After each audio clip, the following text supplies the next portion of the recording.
It's one small step for man,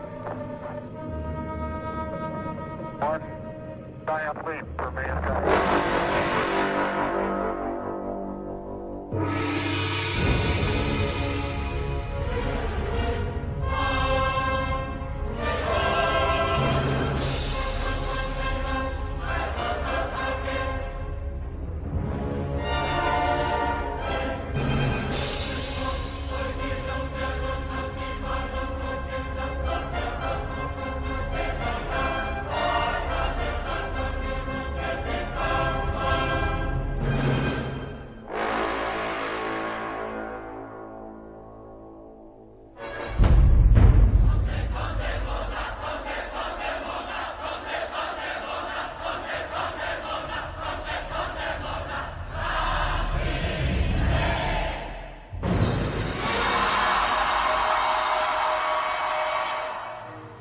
An unidentified flying object.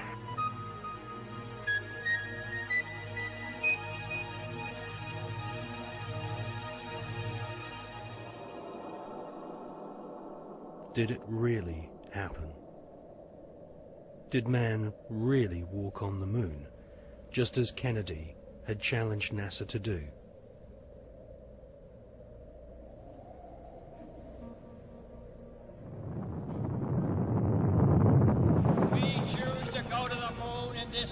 And do the other things, not because they are easy, but because they are hard. The photos of Apollo 11 moon landing have been criticized as being too perfect and looking like they've been photographed inside a TV studio with spotlights.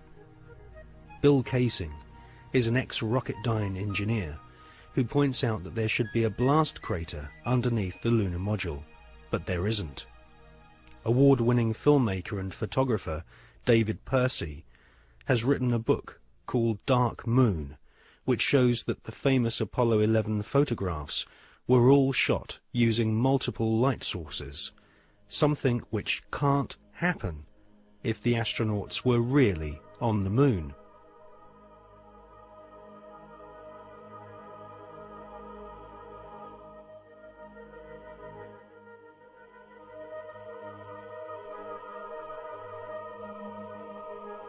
Jim Collier, an American investigator, has pointed out that the lunar module was far too small for two astronauts in full spacesuits to maneuver around inside.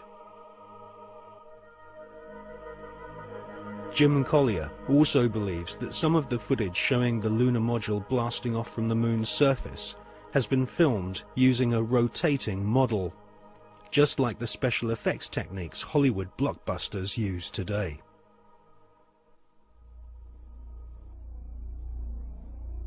Now, for the first time on film, we present new evidence which proves that at least some of the official NASA photographs taken on the lunar surface are definitely faked, or at the very least, heavily manipulated. Join us now on a quest for the truth to the moon.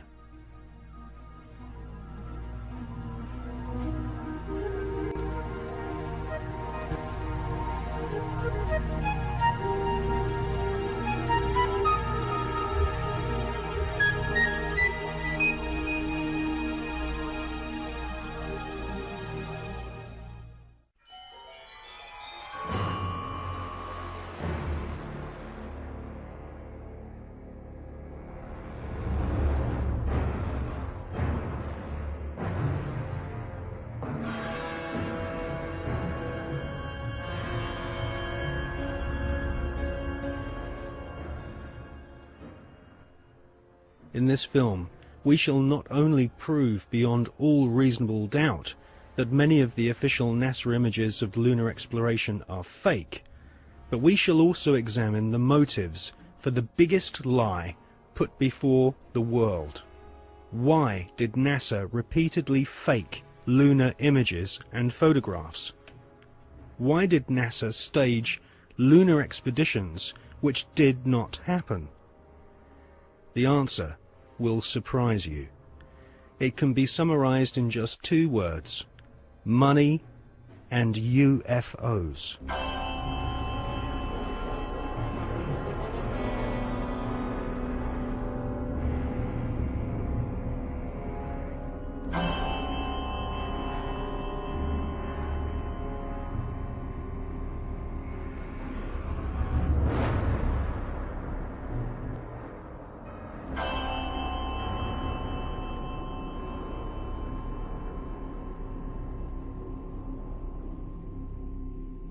But before we look at the motives for lying on such a vast scale, let's look at where some NASA scientists came from.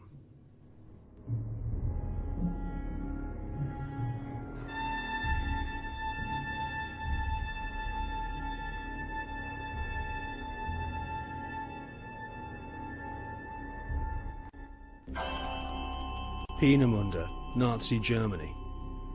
For centuries, warmongering nations had been using primitive rockets as a weapon of war. China, Britain, and of course Hitler's Third Reich all used rockets to terrorize their enemies. Werner von Braun was an SS officer and rocket scientist. His team at Peenemünde designed the first cruise missile, the V-1 Doodlebug.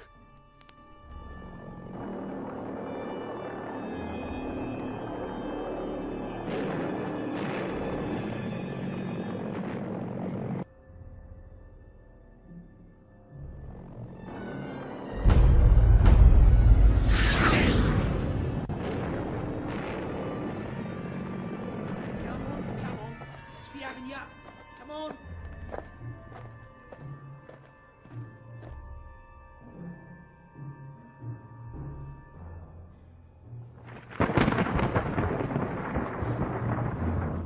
The V-2 rocket was the forerunner to the Saturn V rocket, which would supposedly take man to the moon.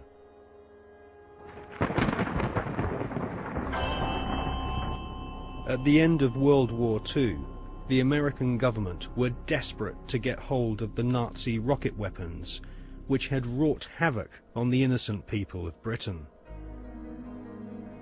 The American government launched Project Paperclip, which secretly changed the war criminal files on Werner von Braun and his colleagues. Files which described these SS officers as an ardent Nazi were changed to read not an ardent Nazi. Werner von Braun, his team, and the rocket factory at Peenemünde, which had terrorized Western Europe, was transported to the USA, lock, stock, and barrel.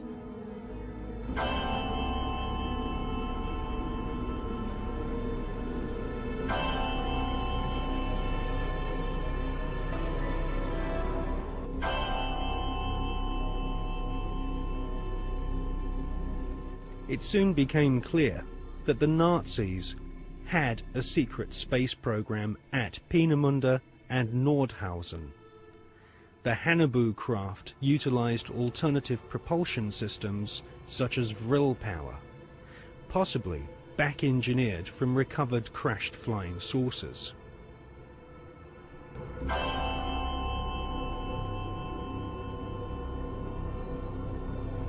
Prescott Bush was the grandfather of today's George W. Bush. Whilst working with the Bank of America and the Jewish Warburg brothers in Wall Street, Prescott Bush helped arrange vast loans to the Third Reich. The Third Reich's space scientists used Jewish prisoners as slaves to build gigantic underground bases and manufacture the V-2 rocket, which would terrorize Europe during 1944 and 1945. At Nordhausen and other sites in Germany and Austria, Werner von Braun and his team of Nazi SS engineers built vast laboratories and rocket factories. The interior of an entire mountain was excavated to accommodate a secret space facility which was no less than 1 million square feet. It was here, at Nordhausen, in top-secret underground bases, that a huge number of experimental rocket ships and circular flying discs were developed.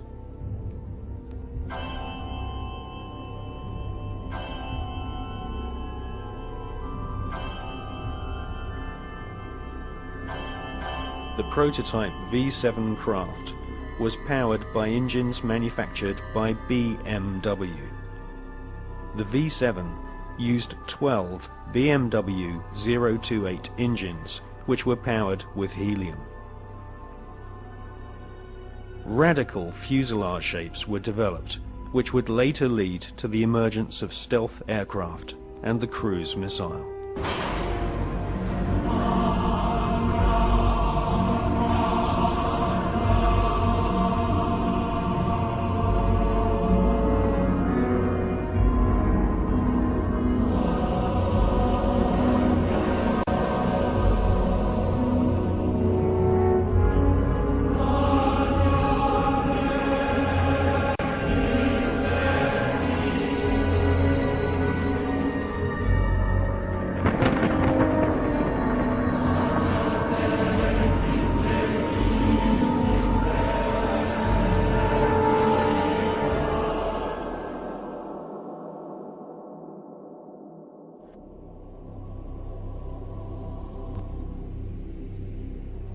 Werner von Braun and his team closely studied photographs of UFOs which had been photographed in Germany, Austria, Switzerland, and Russia.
These unidentified flying objects inspired the development of Nazi flying discs. After World War II, the underground base at Nordhausen was rebuilt in the Mojave Desert, a place we now know as Area 51. A tremendous sighting took place, and I'm just completely baffled right now. So is Mr. Anthony Hilder. Example of one of the many objects seen regularly in Las Vegas. Very bright object, just basically hovering over Las Vegas. 5:30 p.m. Cylindrical object, a craft. We believe it could be some kind of an observation platform.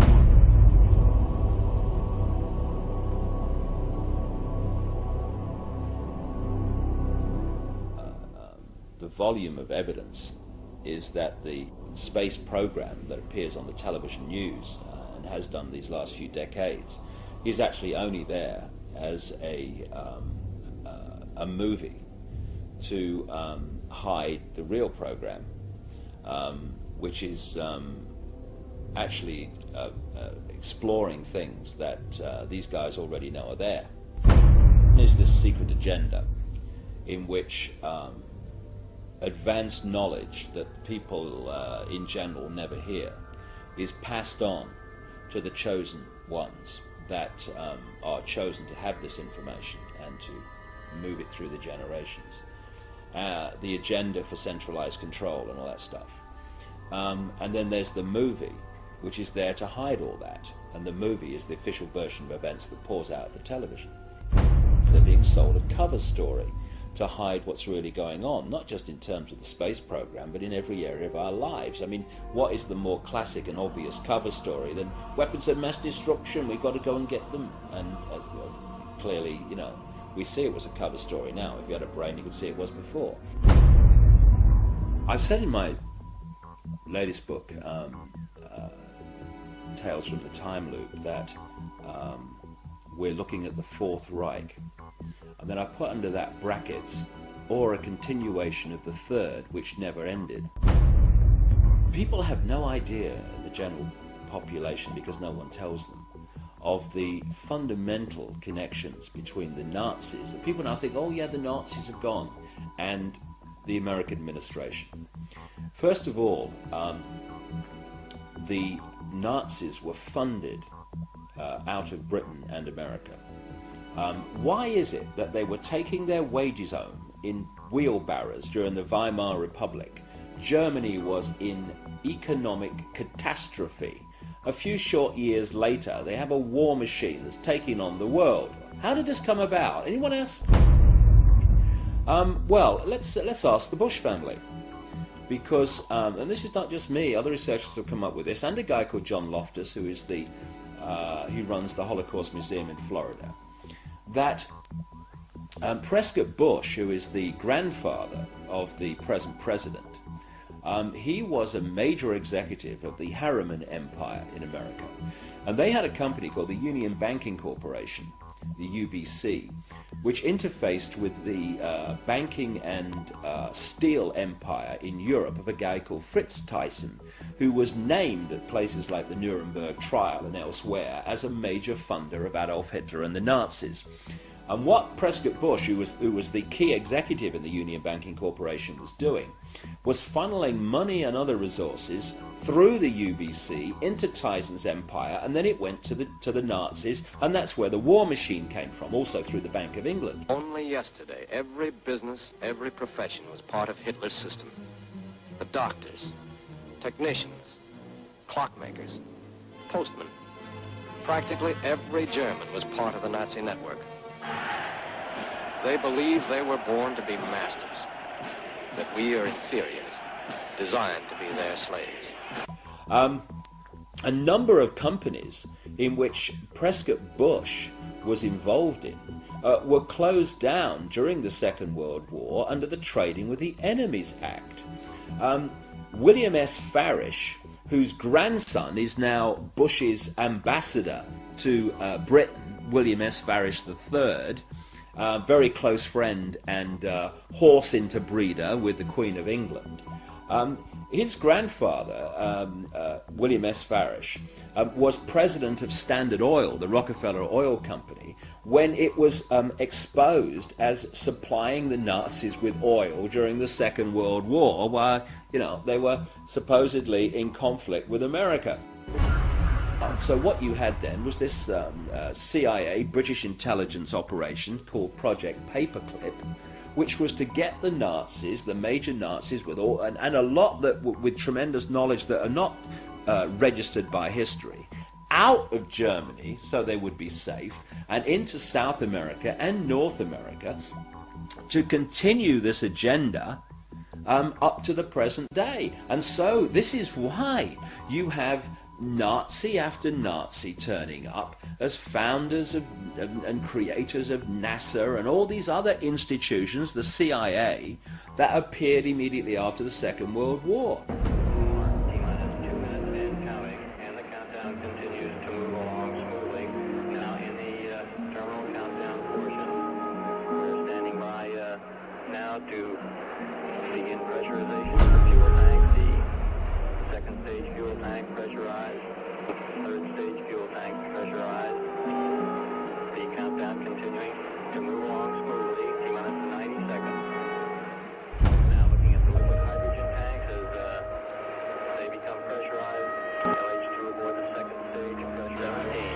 guidance release. We'll expect engine ignition at 8.9 seconds.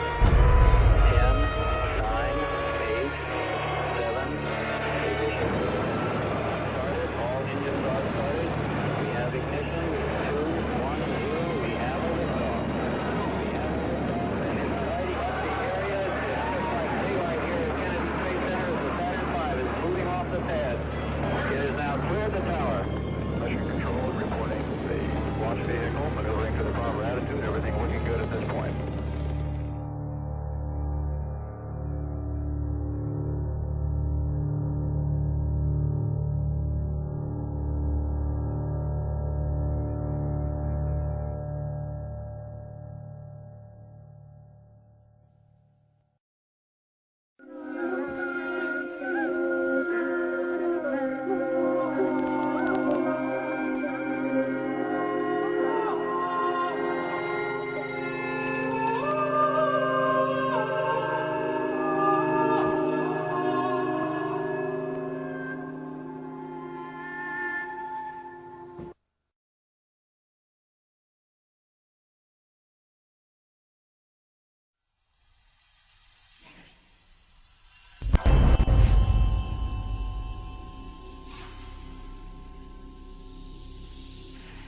In 2003, the skeptical magazine Fortean Times claimed that no such craft or Nazi secret space program had ever existed.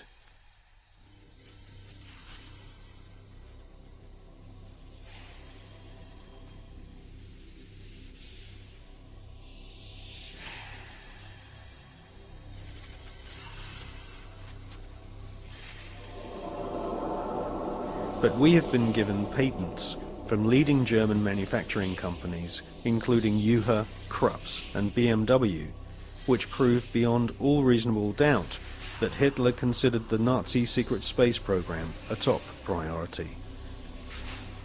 And more than 15 billion Deutschmarks were spent developing craft of all shapes and sizes. Secret memos from SS officers revealed that Werner von Braun and Hitler both believed that there were alien civilizations in the universe, and it was their intention to not only conquer all nations on planet Earth, but to also colonize the moon.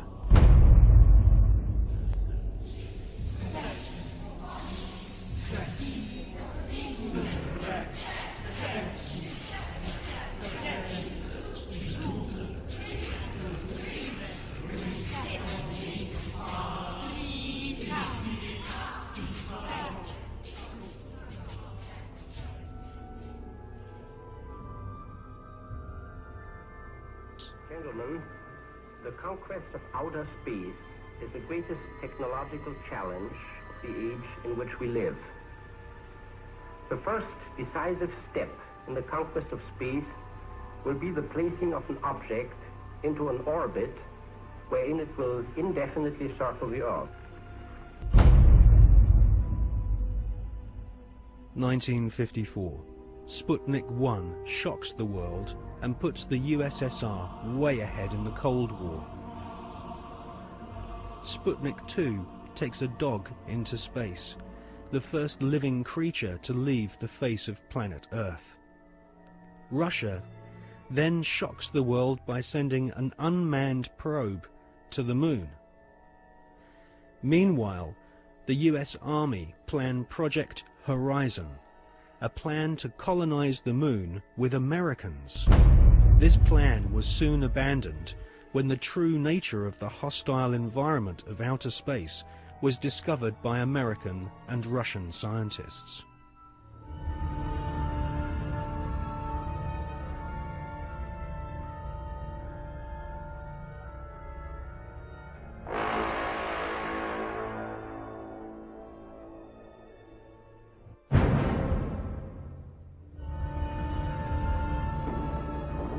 In 1958, spectacular rocket failures destroy American morale.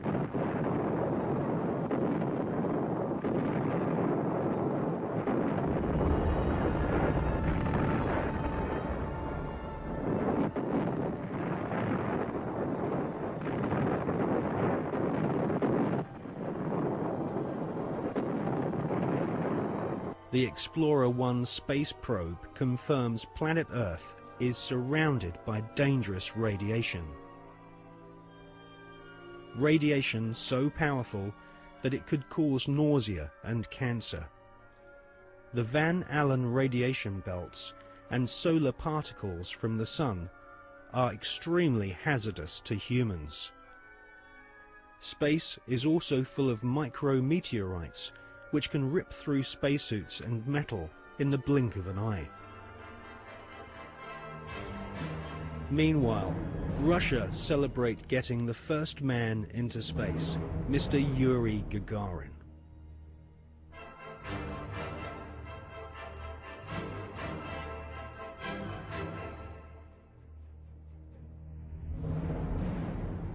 There was already a parallel space program, and it had been continuing from even before the time that NASA was created in 1958. October 1958, NASA were incorporated by President Eisenhower. The secret space program was run by the Department of Defense. It took its original form in Project Horizon, which was established in 1959, the habitation of the colonization of the moon. The reason for that was that whoever controlled the moon controlled the Earth. If you could launch rockets from the moon onto your enemies on Earth, they couldn't possibly retaliate, therefore you had the upper hand. There was a serious attempt, certainly a serious investigation, to put man on the moon and keep him there. So the secret parallel space program continues to this day. There is a military space shuttle, and even the ones that we see from Columbia onwards are designed according to the specification of the Department of Defense. If you look at them, they will carry spy satellites into orbit. And if you want to know what a spy satellite looks like, the Hubble telescope is one. That is the design of what's called the KH-12, the keyhole satellites, which are used today over enemy territory, which is presumably any territory that is not American. Regardless of the dangers of radiation, and without having spacesuits nor spacecraft which can protect the occupants from radiation, NASA convinced the American people to pay $40 billion for the space program.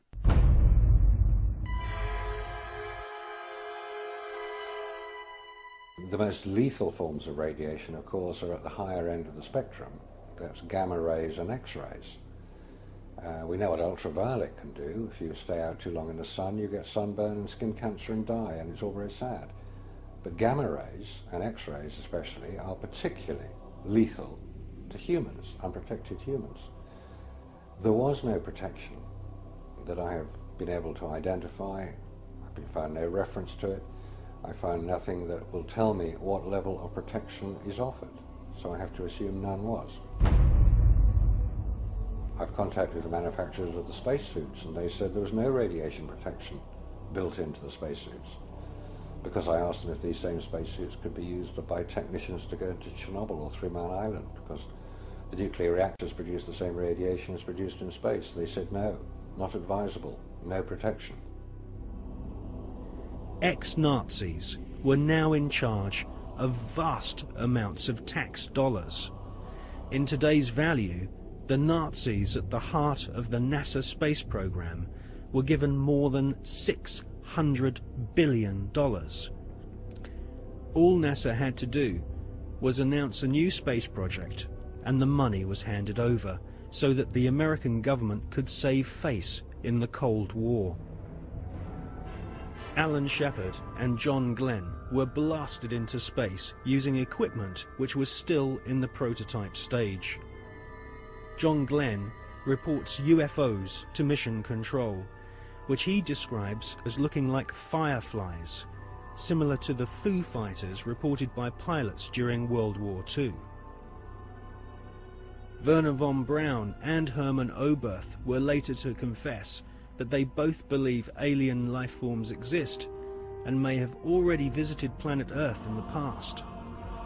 NASA soon learned that we are not alone in the universe.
In Jonathan Eisen's excellent book, Suppressed Inventions, he interviews Wernher von Braun's mentor and teacher, Dr. Hermann Oberth. Dr. Oberth makes it quite clear that he has studied the aeronautic performance of UFOs.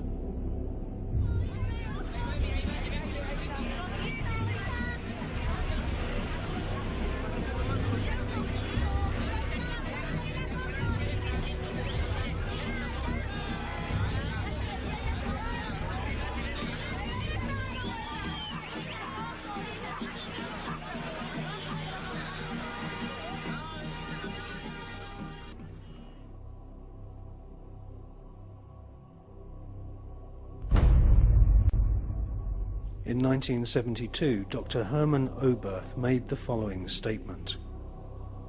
Today, we cannot produce machines that fly the same as UFOs do. They are flying by means of artificial fields of gravity. This would explain the sudden changes of directions.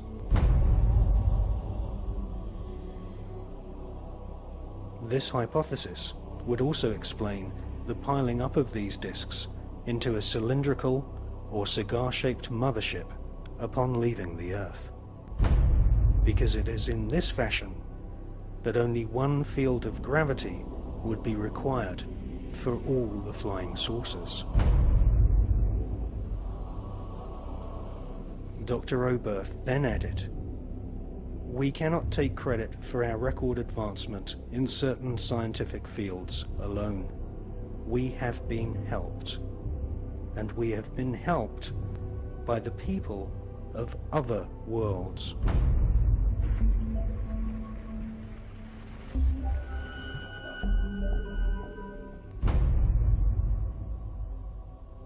Dr. Hermann Oberth was the greatest pioneer of astronautics. Hermann Oberth made his statement in 1972. Almost 20 years later, in 1991, amateur footage of UFOs stacked up in a cylindrical formation was filmed in Mexico City.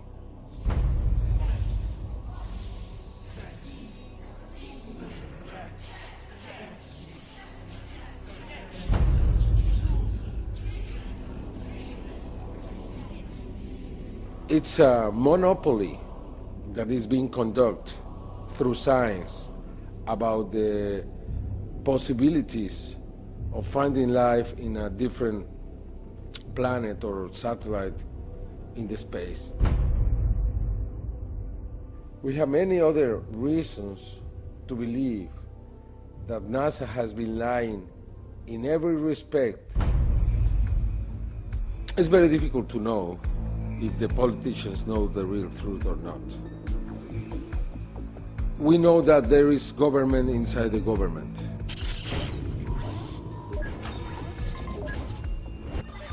We know that there is military intelligence. We know that in America, after the Manhattan Project was created, that group subsists. And that group was the one who handled the Roswell crash, the Socorro crash, and others. Are you talking about Majestic 12? Yeah, probably it's a different name now. Now it's not Majestic 12, now it's something else. I am here to discuss the so-called flying saucers. The Air Force interest in this problem has been due to our feeling of an obligation to identify and analyze to the best of our ability anything in the air that may have the possibility of threat or menace to the United States. In pursuit of this obligation, since 1947, we have received and analyzed between 1,000 and 2,000 reports. It's very difficult to know if Bush and Blair and others are puppets, or they are innocent, or they are the mastermind. What we really know is that there are many who decide together what to do in any kind of situation.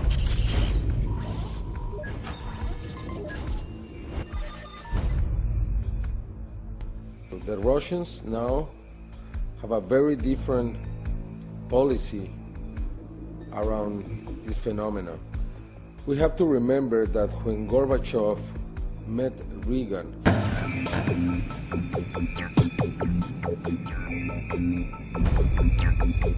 many times he asked about the technology that the United States have obtained from the others. And always Reagan, joking, replied to Gorbachev, "What did you do with it too?" They never said we are speaking about alien technology, but many times they spoke about the other technology. And we know that Gorbachev renounced to the race, the Cold era, because he learned that the United States had technology from these beings. From the Greys? From the Greys.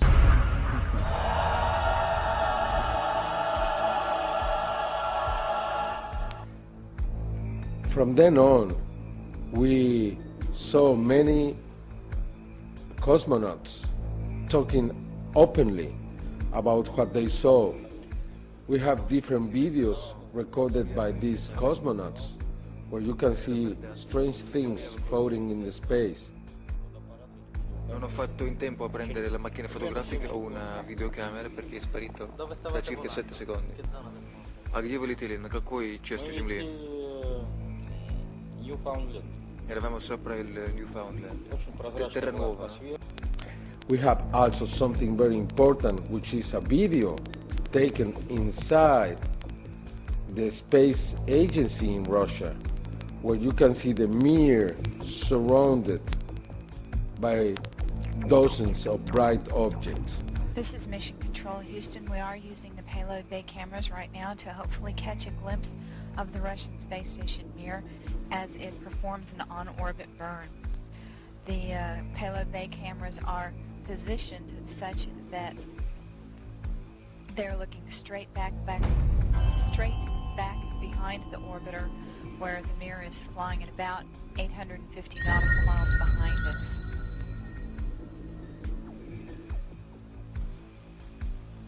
No joy from here, sorry. Hope it was a good one, though, for our friends.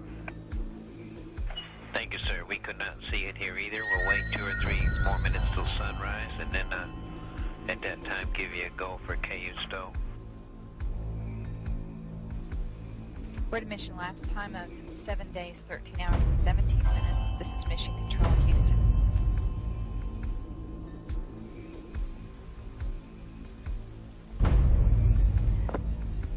The Mir space station is now visible. Yeah, we do see something flashing visually, but we're not sure that might be.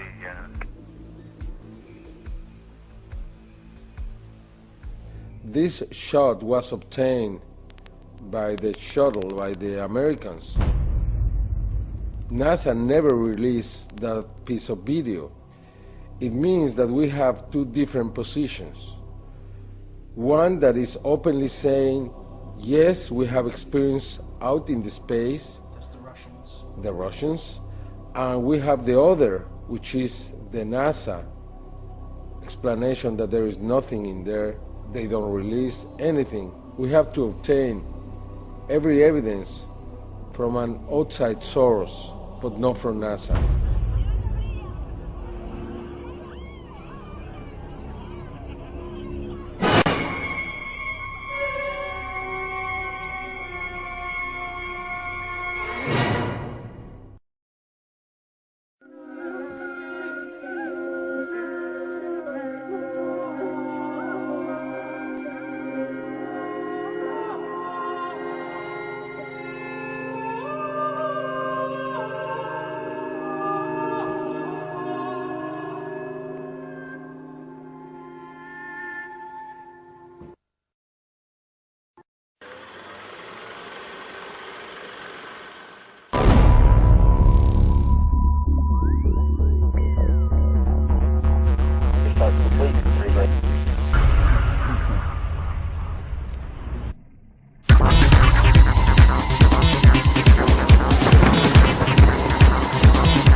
There are creatures living in outer space.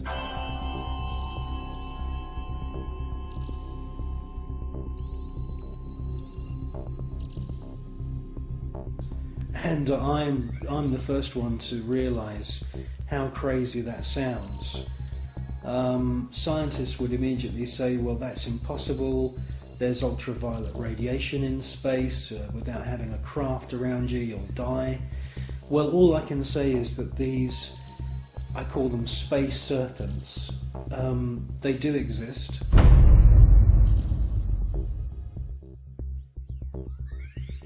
They've been filmed by Story Musgrave, who's a senior space shuttle commander. He's been with NASA for 30 years. He's seen one of these space serpents on 2 occasions. He's filmed it on 1 occasion.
They've also been filmed from the ground, flying around in the upper atmosphere.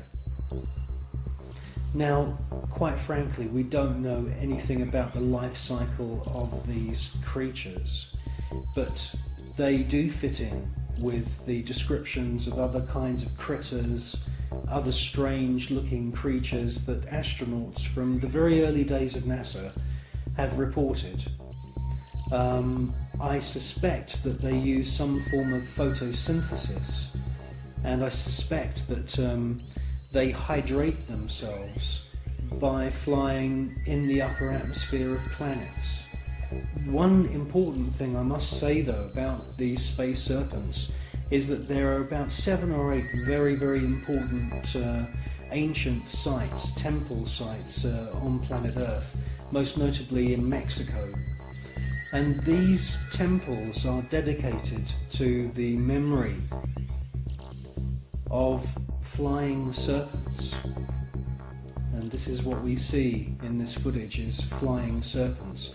There also seems to be a very interesting relationship between the flying serpent and these small luminous spheres.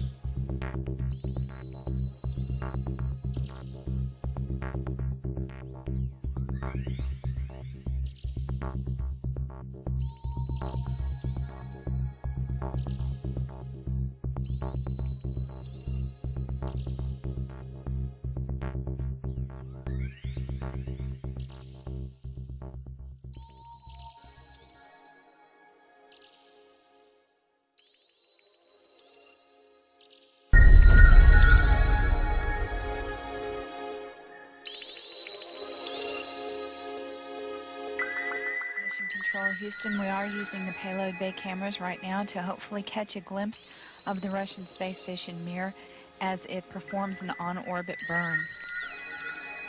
Though it will be difficult to pick Mir out from the stars as they pass behind us, the payload bay cameras are positioned such that they're looking straight back behind the orbiter, where the Mir is flying at about 850 nautical miles behind us. Well, obviously this is a massive faux pas that this piece of footage was accidentally broadcast. The person who's passed me this piece of footage is now dead. The footage that we see, mostly of UFOs, has been filmed with image intensifying equipment.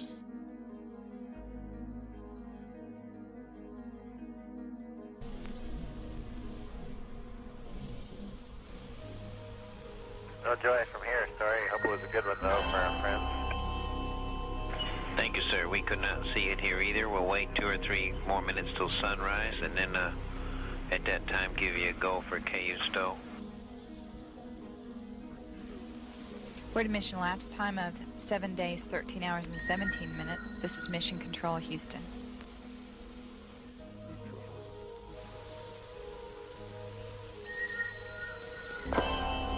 The Mir space station is now visible on the far left-hand side of the screen, about an inch from the bottom of this particular picture.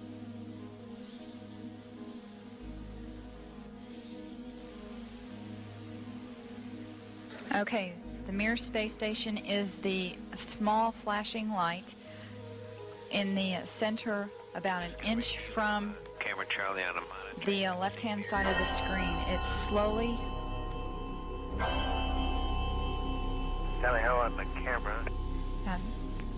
It is slowly moving closer to the left-hand side and is has a very light flashing to it.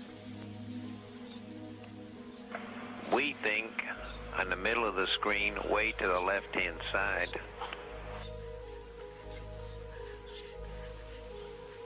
We think you can see a flashing light just a little bit to the left of the center of the screen, very faint.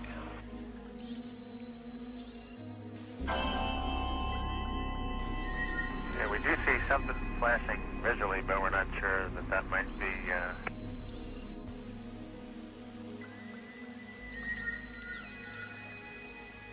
This is Mission Control Houston. Once again, we believe we were just able to spot the Mir spacecraft as it flies about 850 nautical miles behind us.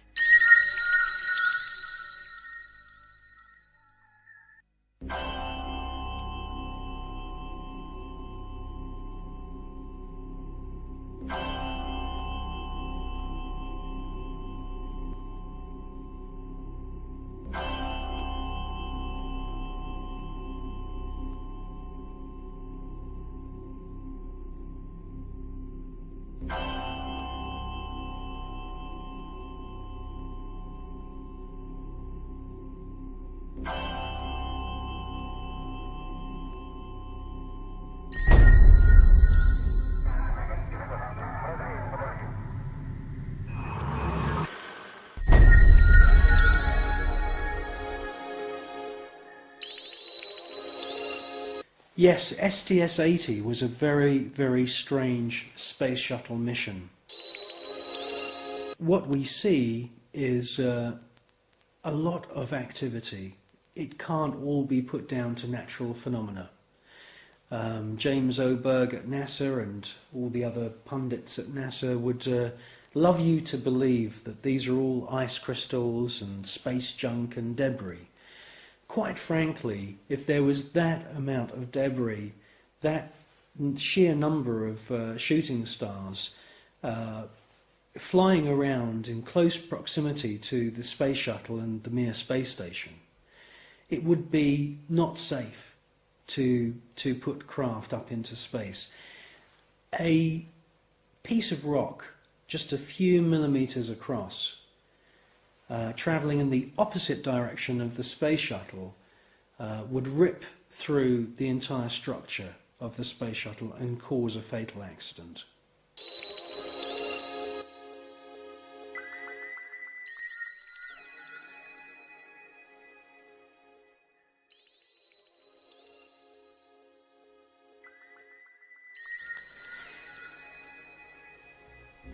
Well, people always say to me, you know, if there's extraterrestrials and if there's UFOs, why don't they make themselves known to us publicly? Well, I think with the space shuttle mission STS-80, that's exactly what they did do. You see objects which are out of focus, or they are transparent in some kind of way. And the first one comes from behind the space shuttle, comes into the field of view, and they make their way to the upper atmosphere. That's at least what it looks like. It's joined by many others, and you get a kind of rough circular formation appearing. And then you get the piece de resistance, the last orb comes into the center of this formation, and as soon as it finds its position, it lights up. And then you can see a sort of dance of lights around this formation. Now, this suggests to me incredible intelligence. It suggests to me that they are saying, look at us, look how clever we are. And it's an astounding piece of footage.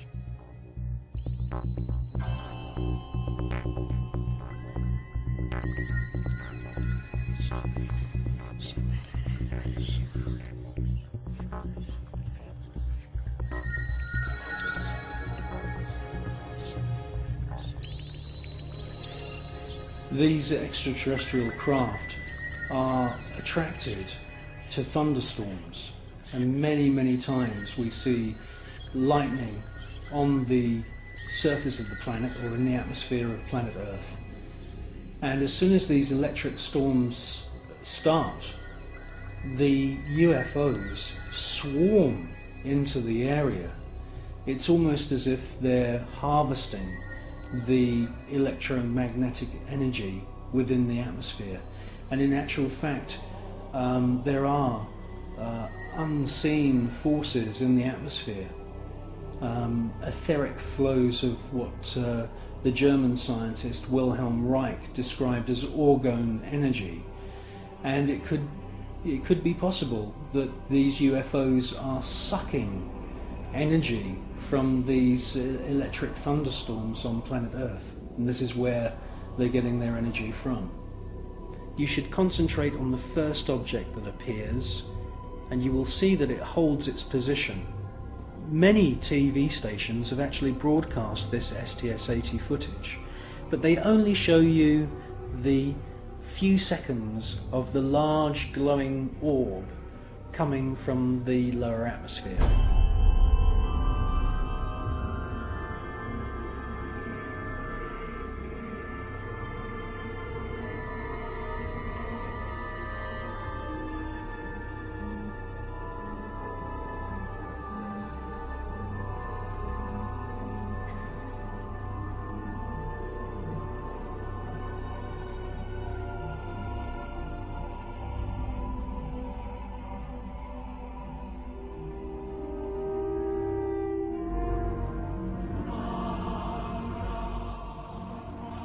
The cameraman who's operating the space shuttle camera is fully aware that the first object has held its position, and after the large orb has ascended from the lower atmosphere and the shuttle is moving away from the scene, the cameraman is actually zooming in at the end of the sequence to double check the position of the first luminous orb, and it's a fascinating piece of video.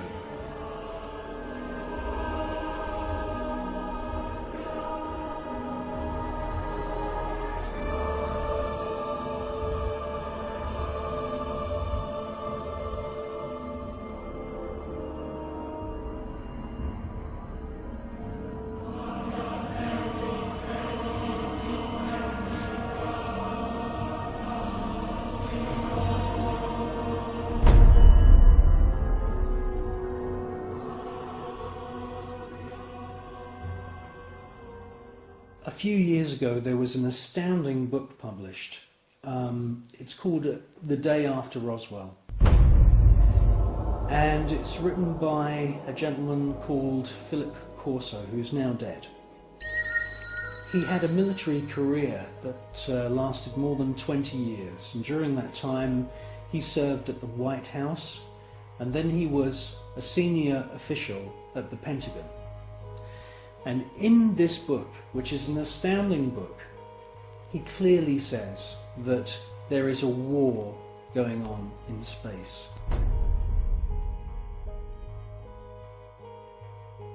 In other words, NASA and the American military have designed weapons.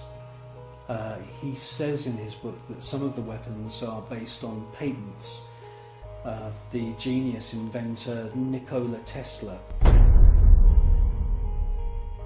Philip Corso tells us that there are plasma beam weapons being used against these UFOs, and that sometimes these UFOs are hit.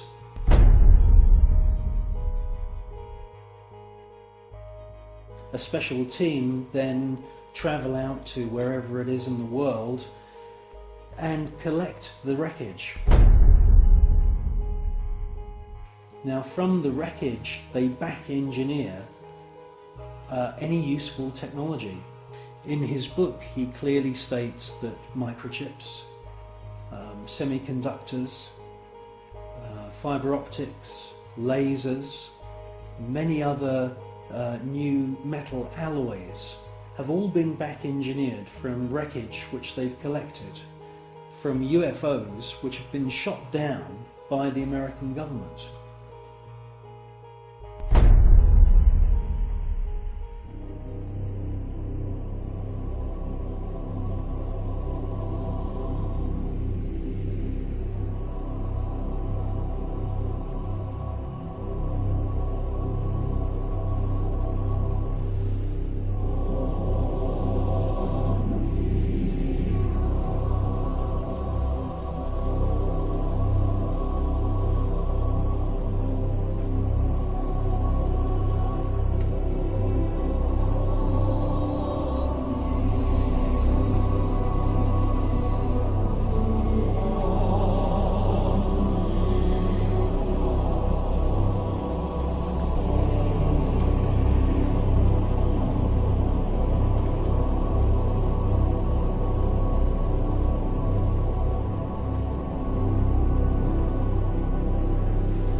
I believe that what we're seeing with the footage from Space Shuttle mission STS-48, that we are seeing several intelligently controlled extraterrestrial craft. And yes, I do believe that the flashes are the firing of some very, very top secret weapon which is able to produce an electronic or electromagnetic plasma kind of death ray that is being used against these UFOs. I do believe that that is exactly what we're seeing.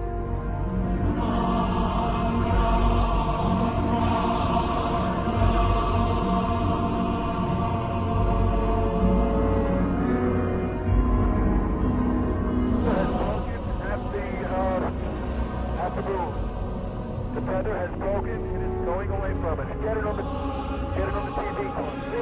TV. Tether has broken. Copy. Space Shuttle mission STS-75, the tether incident. A lot has been said about this incident. Personally, I feel that most of the objects that you see are actual individual parts of the tether, just floating around in space, and that they're out of focus. It's a fascinating piece of footage, and I wouldn't be surprised if there weren't, quite a few UFOs coming into the scene to check out our technology, just the same as they've done many times before. The crew can see the tether and see the satellite. It's beautiful.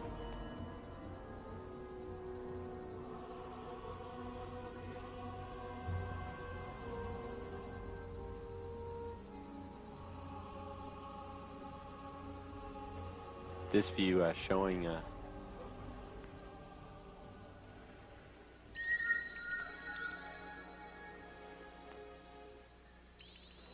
the satellite. Again, just moving into sunrise. 81 nautical miles now from Columbia.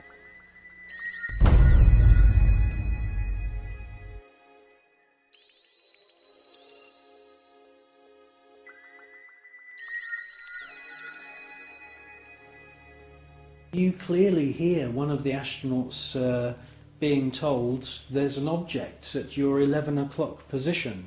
It's about your 10 o'clock, 11 o'clock going away. Don't worry about it.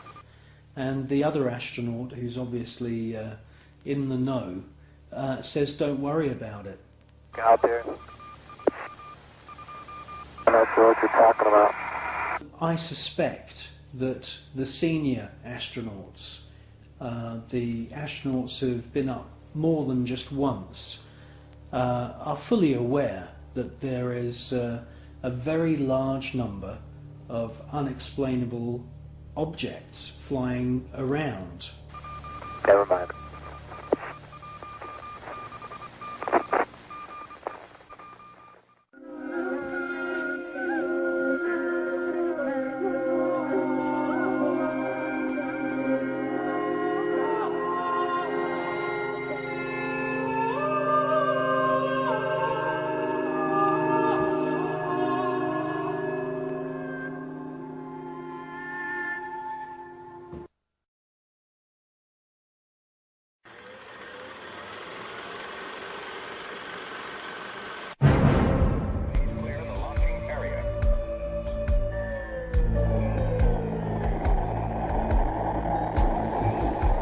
NASA spent gigantic sums of money during the 1960s, but most of it was spent on the ground, not in space.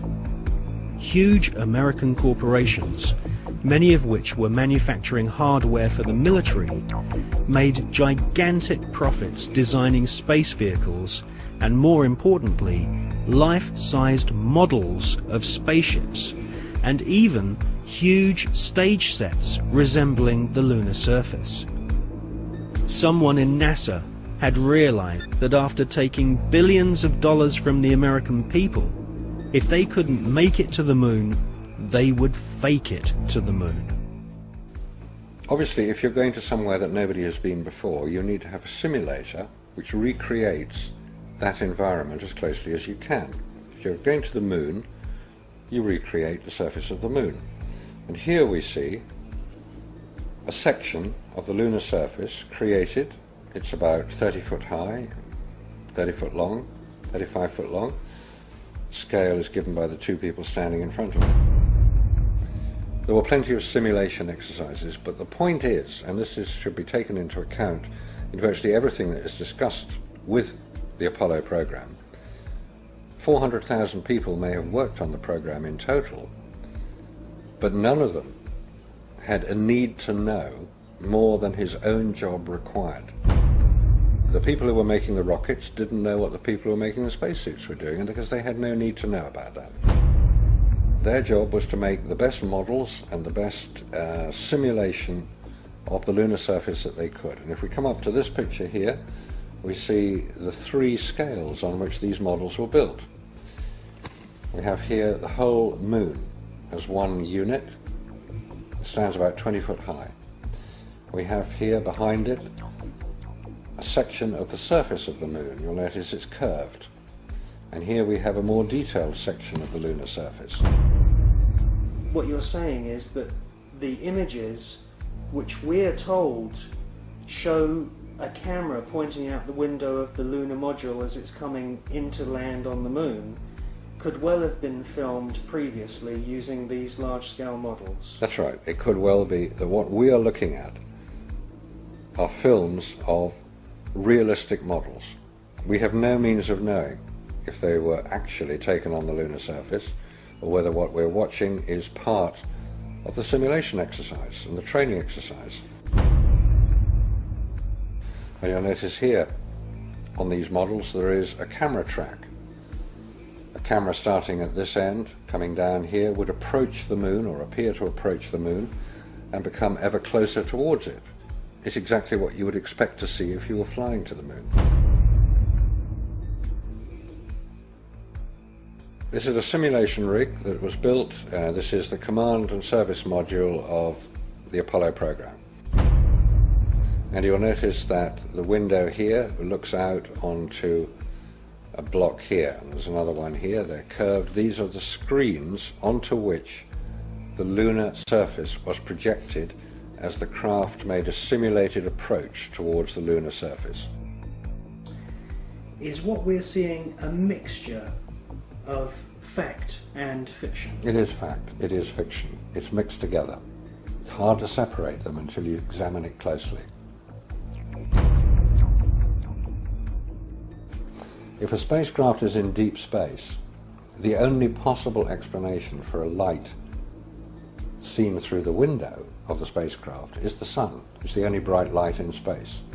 If it's not the sun, then it has to be some other artificial light, which implies that that particular image is possibly fiction. July 1961. NASA was soon being criticized for the flimsy construction of their hardware. The first orbital capsules did not even have windows in them for the astronauts to look out of. One of the most vocal critics was one of NASA's most respected astronauts, an all-American hero named Virgil Gus Grissom, who almost drowned when recovery helicopters were unable to lift his space capsule from the sea. After a successful journey into space, Gus Grissom almost died through NASA's bad planning. Or was this an early attempt to silence Gus Grissom?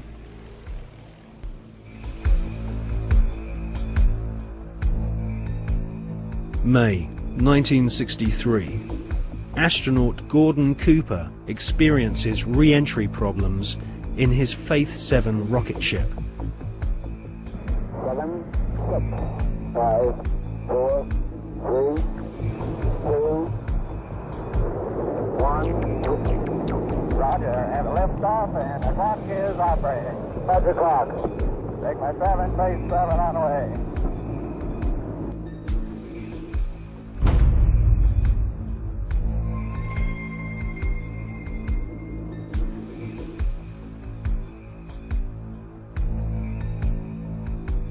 the prototype lunar module, known as the LIM, had serious stability problems.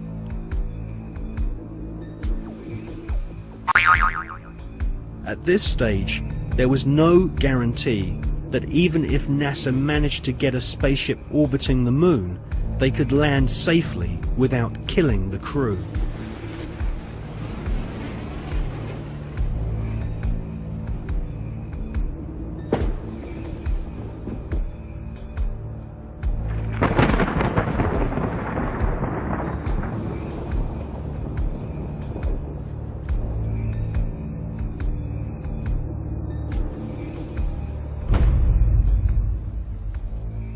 Could the footage which we see of the LIM approaching the moon be filmed in a TV studio? It was filmed in a TV studio. There's absolutely no doubts whatsoever about that. And the way that this film was created was by the use of models. There's nothing secret about the models. They exist. You can go and see them today. The models were very lifelike, very realistic. There is one that is a life-size model. It's in Flagstaff in Arizona. It's 2 miles long, and it's an exact replica of the Sea of Tranquility.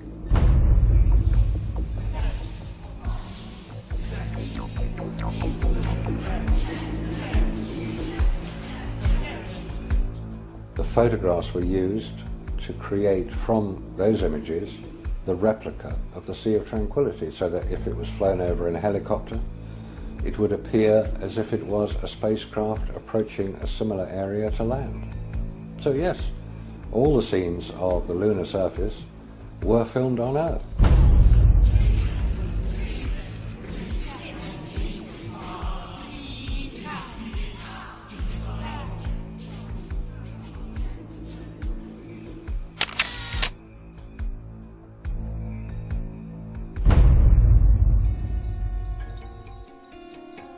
June 1965.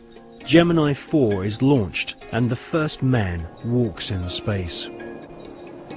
Like the quantum started. I got dragging a little bit, so I don't want to fire the gun yet. Okay, I'm out. Okay, now,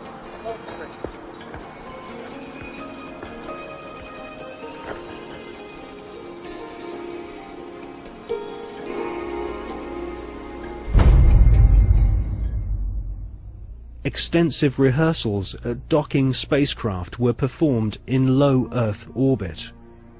Everything was recorded on film. This footage would later become invaluable as NASA sought to fake the success of the Apollo missions.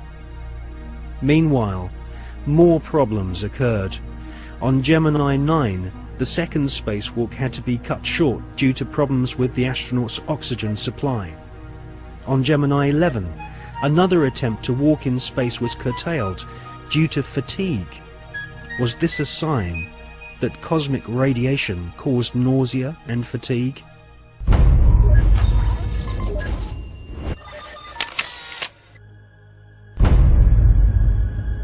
NASA could not risk the public humiliation of having brave astronauts crashing to their deaths on the lunar surface broadcast on live TV.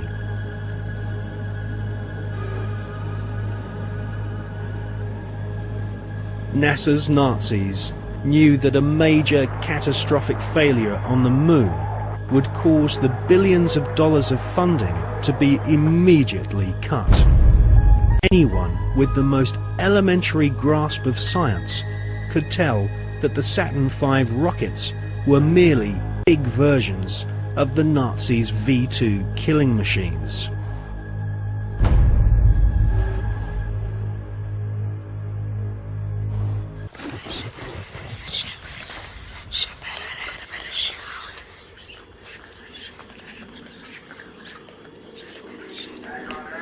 The crew of Apollo 8 has a message that we would like to send to you.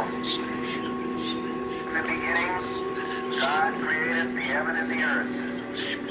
And the earth was without form and void, and darkness was upon the face of the deep. And the Spirit of God moved upon the face of the waters. And God said, "Let there be light." And there was light. And God saw the light, that it was good. And God divided the light from the darkness. And God called the light day, and the darkness he called night. And the evening and the morning were the first day. And God said, let there be a firmament in the midst of the waters. Let it divide the waters from the waters. And God made the firmament, and divided the waters which were under the firmament, the waters which were above the firmament. And it was so. And God called the firmament heaven, and the evening and the morning were the second day.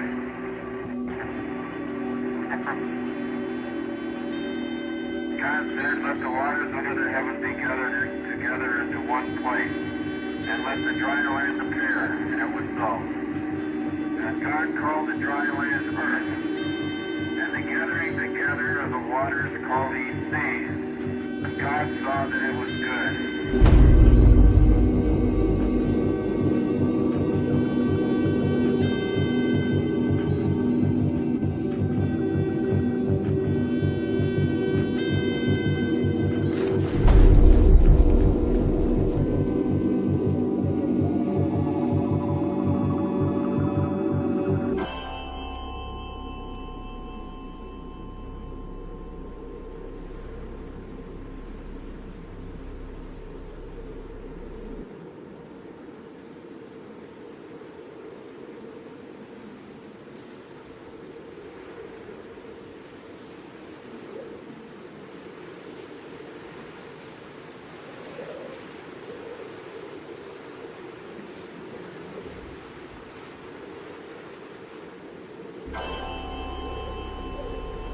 It is wrongly perceived by the mainstream media that there has never been an official report of a UFO by any NASA astronaut. This is simply not so. Since the early experimental orbital craft were developed by ex-Nazi SS officers on behalf of NASA, American astronauts have continually reported strange UFOs.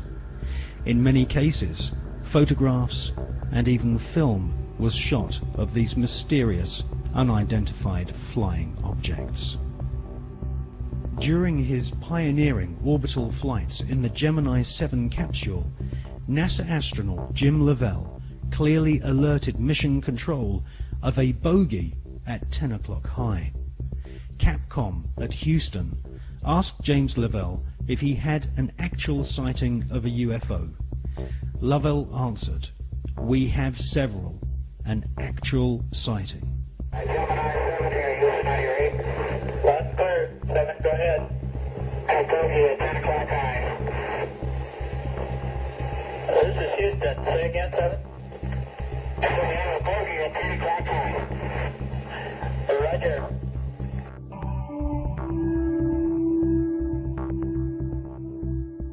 On the 4th of June 1965, astronaut James McDivitt reported seeing a cylindrical-shaped craft. Could this be one of the cigar-shaped motherships which have been filmed from the ground on many occasions, most notably in Russia and California during the 1970s?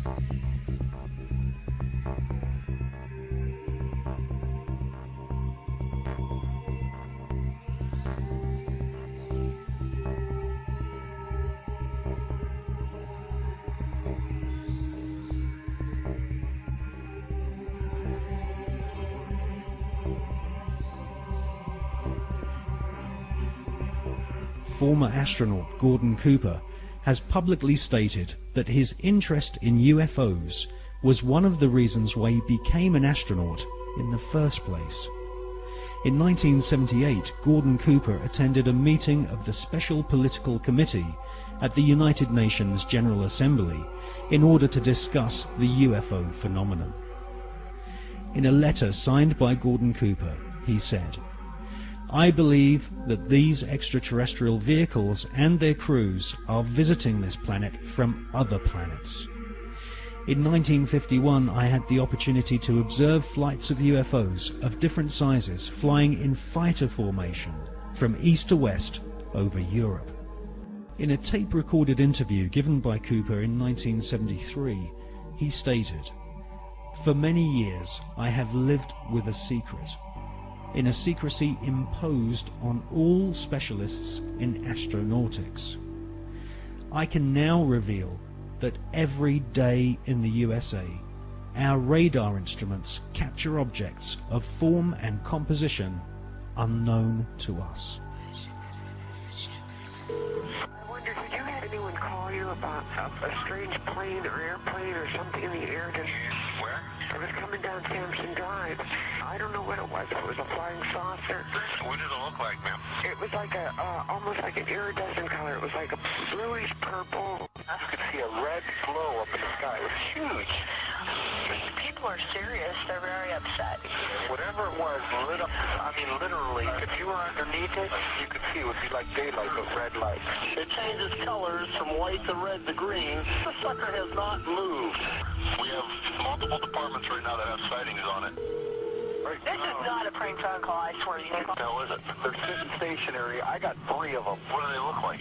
I've got 4 discernible colors. I got red, yellow, green, and blue. And the one just was like flashing. So if they're those planets those guys were talking about, then they're planets with Christmas lights on. This is weird. In 2002, astronaut Scott Carpenter was interviewed by the late Graham Birdsall of the British UFO magazine. Scott Carpenter and his fellow veteran astronaut friend John Glenn both witnessed strange creatures in space during their pioneering flights. There were so many unknowns in the early days. And this is a fact of the matter. We were really not sure after John flew whether or not there were critters, living critters out there somewhere.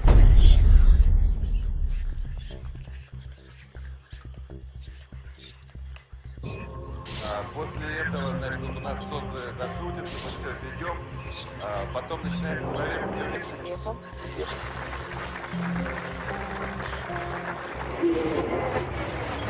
Yes, we have some, not thousands, some cases when Russian astronauts watched objects. Yes. Very, maybe few, not so far from the space station. Mostly over the Earth, very close to Earth, but it doesn't matter. From outer space, you can see it as if it's very, very close to you. And I talked to Musa Manarov and I talked to Gennady Strikalov and the other astronauts, and they told me that they have seen much more cases of UFOs, but without possibility to film it, because he said, it's always like with Russians. When you see something, whether this camera is without battery or with battery lying at the other end of a spacecraft, or, as Musa once told me, I see strange, interesting objects, but at the same time a spacecraft is coming to me and I need to dock it, and I can't leave the place and film it.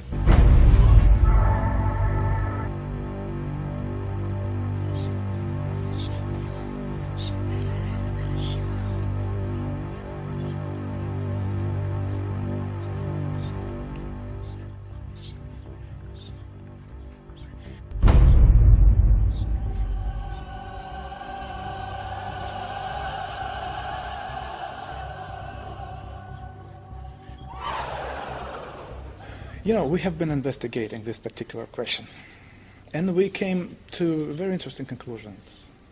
I wouldn't say that millions of people or thousands, no, but there are many people who have not been abducted because on their level of knowledge and on their level of understanding and abilities, they do not need to abduct people. No. I will try to explain what's going on. When you say they, you're talking about the... It is, yes, it is. It is. When it is flying here, there are some kind of scientific expeditions which are visiting the planet.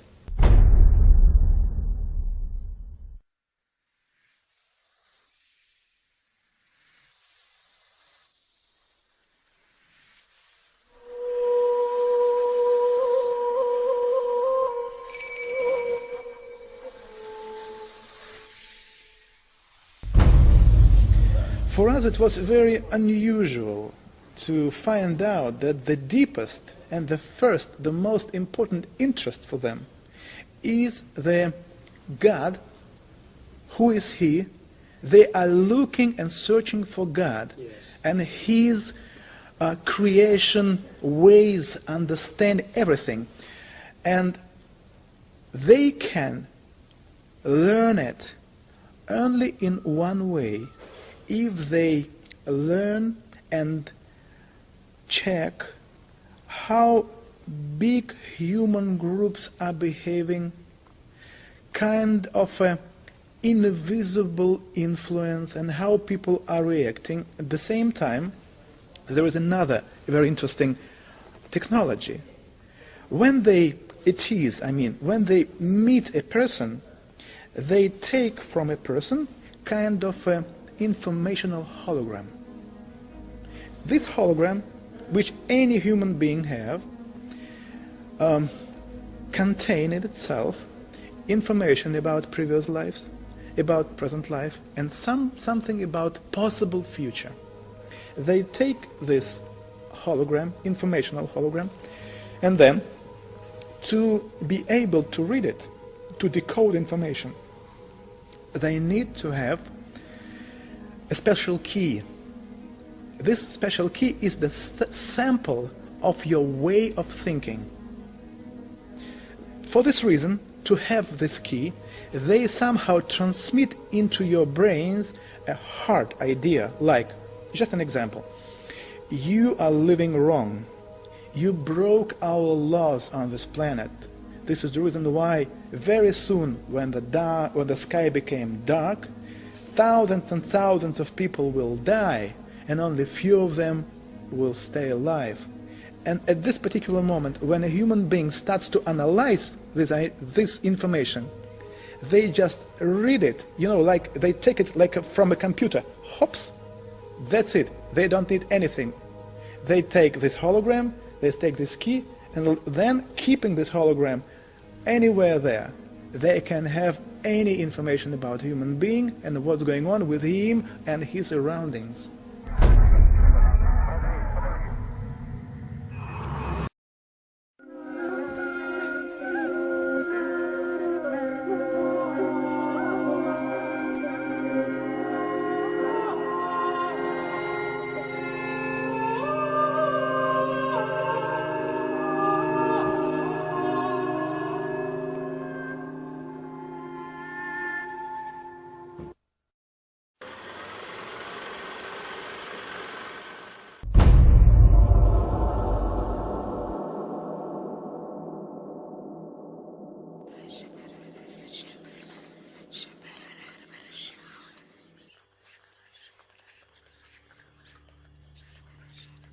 Regardless of whether the Apollo moon landing was faked or not, an interesting photograph hangs on the wall of the Sanctuary of the Scottish Rite Masons in Washington, D.C. This photograph shows astronaut Neil Armstrong holding a Masonic apron over his spacesuit. The photograph has seemingly been taken on the moon, or at least on a studio set which resembles the surface of the moon. Neil Armstrong has become a mysterious character since his alleged moon expedition. According to the records of the Ohio Grand Lodge of Masons, Neil Armstrong's father is a Freemason. In fact, Neil Armstrong Sr. is a high-ranking 33rd degree Freemason. Neil Armstrong's co-pilot, the second man to have allegedly walked on the moon, was Buzz Aldrin. At the time of the Apollo 11 mission, Buzz Aldrin was a 32 degree Freemason. They were in good company, as many of NASA's astronauts were also Freemasons, including Gordon Cooper, Walter Schirra, John Glenn, Edgar Mitchell, Thomas Stafford, and Paul Weitz. These men were all members of the Brotherhood, all sworn to keep secrets on pain of death. These astronaut masons were under the leadership of Kenneth Kleineknecht, who was NASA's Apollo space program manager.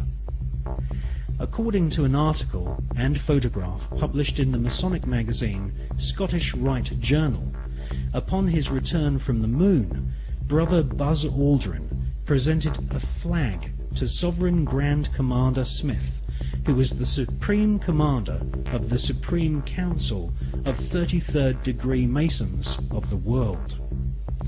The flag Buzz Aldrin presented had been taken to the moon on Apollo 11. According to a Masonic lecture delivered at Beauverde University in 1994 by American Masonic historians, astronauts Buzz Aldrin and Neil Armstrong performed a Masonic ritual exactly 33 minutes after touchdown on the lunar surface. They temporarily planted the international flag of Scottish Rite Freemasonry, which features a large double-headed eagle. Therefore, the eagle has landed. Override off. Engine arm off. 13 is in. We copy you down, Eagle. Listen, Tranquility Base here. The Eagle has landed. Roger, Tranquility. We copy you on the ground. You got a bunch of guys about to turn blue. We're breathing again. Thanks a lot. And we're getting a picture on the TV.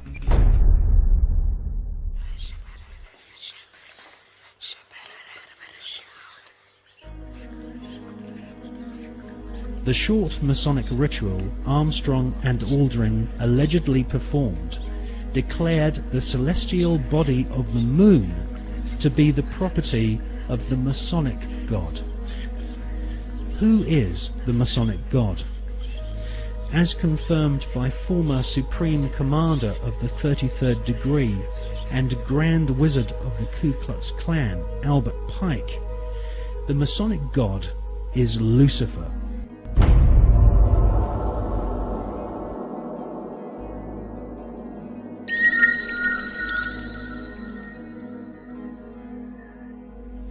The name of NASA's space program, Apollo, according to the Holy Bible, is actually an alternative word for the devil. We can see this in the Bible as the word Apollyon. Apollyon appears as the name of Satan in the original texts of the New Testament Gospels.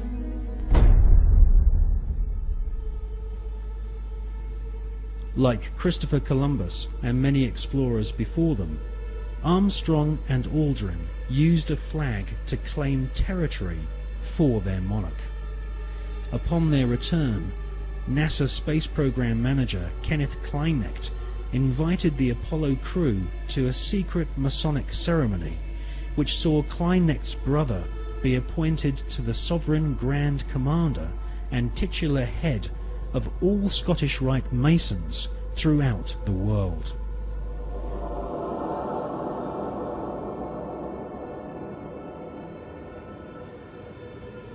Once you learn the occult significance of words such as Apollo, Columbia, and Atlantis, you will realize that the occultically inspired murdering Nazis who developed NASA's space program have used names which are part of ritual, magic, and the occult. Hawati en tawi, tem jefa kau, ta pen em awef, mu f, ta f, sem f, menemenet f nebet, hayet nebet, henenet nebet, jedefuet f, awet f, haset, semau em san nuet.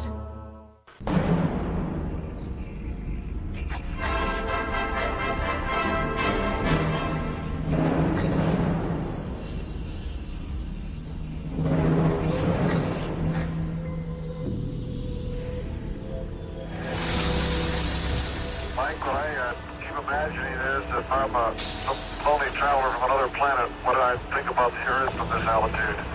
Whether I think it'd be inhabited or not. You don't see anybody waving, is that what you're saying? Well, I'm just kind of curious whether I would land on the blue or the brown part of the Earth.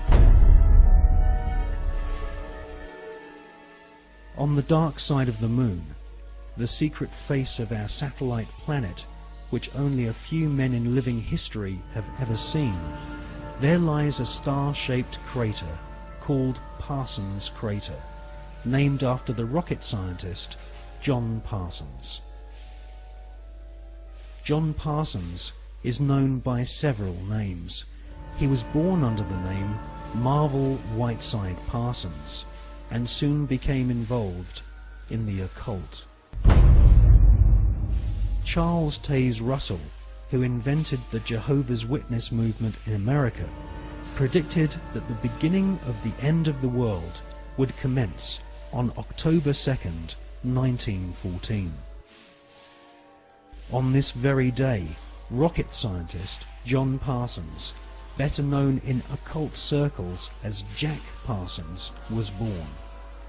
A brilliant rocket engineer, Parsons soon entered into correspondence with SS Nazi officer Werner von Braun, and by the age of 13 had begun summoning evil spirits and demons using magical rituals which Parsons had learnt from British occultist Aleister Crowley.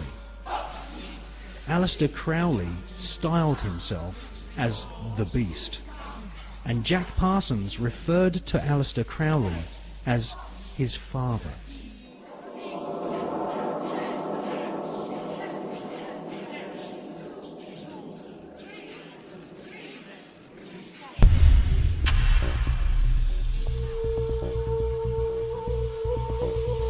Grand Master of the Priory de Sion, Jules Verne, had written several books which strongly influenced the mind of the young Jack Parsons. In 20,000 Leagues Under the Sea, Jules Verne prophesied the invention of a submarine vehicle which could wage war from the depths of the oceans.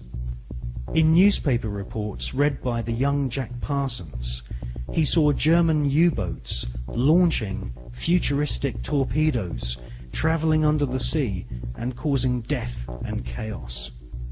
Young Jack Parsons wrote in his journal that if the French author Jules Verne's submarine was a tangible possibility, then why not the rocket ship which travelled to the moon and back in Verne's other books? For most of Jack Parsons' adult years, he was an adept of occultism and a distant disciple of Aleister Crowley. When Crowley visited California and gave the go-ahead to form a new chapter of his OTO Satanic Secret Society, it was Pasadena, the hometown of Parsons, which was chosen. Jack Parsons developed and patented several liquid and solid fuel rocket engines.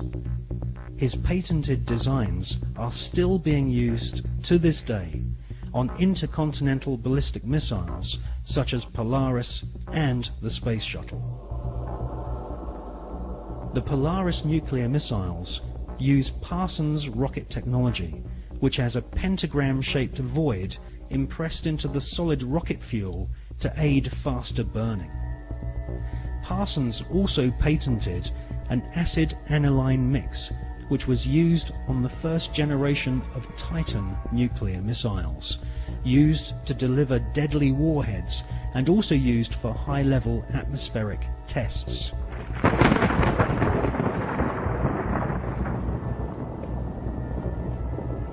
Coincidentally, Jack Parsons' occult mentor, the British beast Aleister Crowley, used to often call himself the nickname Titan.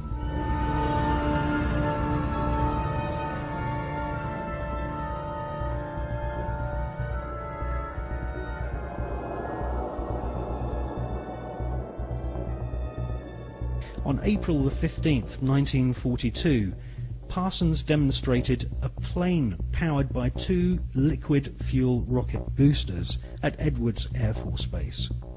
The test was witnessed by Alfred Ledding, who fronted the US military's Project Sign, which investigated UFOs and helped cover up the phenomenon for decades.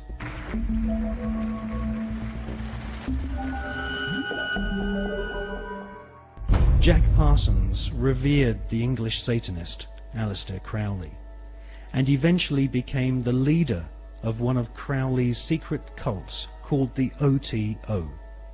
The OTO, or Ordo Templi Orientalis, claims descent from the Bavarian Illuminati, which had been revived by Adam Spartacus Weishaupt on May 1st, 1776, and had approximately 2,000 members in Masonic lodges in London, Paris, Copenhagen, Amsterdam, Munich and Ingolstadt.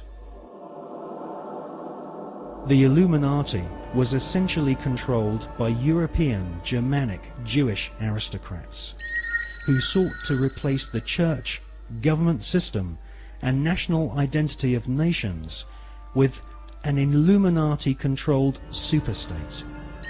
The Illuminati was eventually outlawed in Europe, and the founders fled to America. They then fragmented their maverick secret society into fraternities operating from the campuses of Yale, Harvard, and Princeton.